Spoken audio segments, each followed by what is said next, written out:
Well, today, June 19th, is Juneteenth, the federal holiday marking the end of slavery. Across the country, celebrations are taking place as communities commemorate the day when the last enslaved people were freed in Galveston, Texas in 1865, more than 2 years after the signing of the Emancipation Proclamation.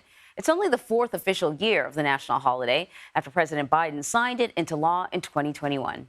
So Alana Wise joins us now to talk more about the holiday and how it's being celebrated. So this is our newest holiday, Alana, and we're just really developing, I think, traditions around it. People have been learning the history for the past few years, but as you know, these holidays are about more than history. There's a spiritual underpinning here. What are people telling you that they're really celebrating on Juneteenth? Right. So basically, this celebration is really about uplifting Black people and understanding just how far the Black community has come since slavery fell.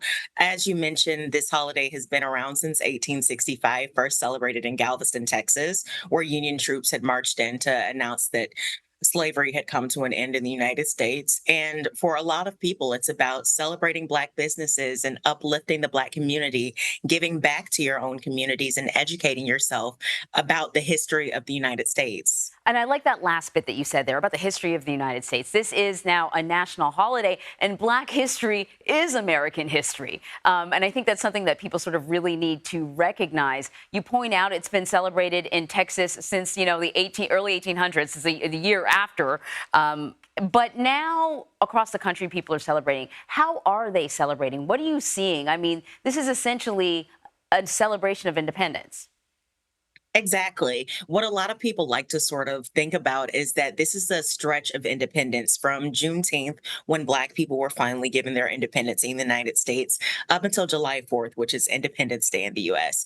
And a way people celebrate is kind of the way they celebrate the 4th of July, but just more focus on Blackness and Black history.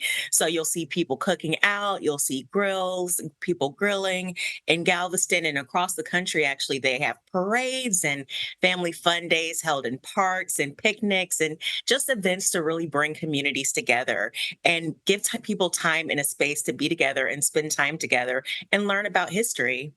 And because this is the American way, we've also seen over the last few years corporations trying to jump on this bandwagon. Sometimes they don't quite do it right.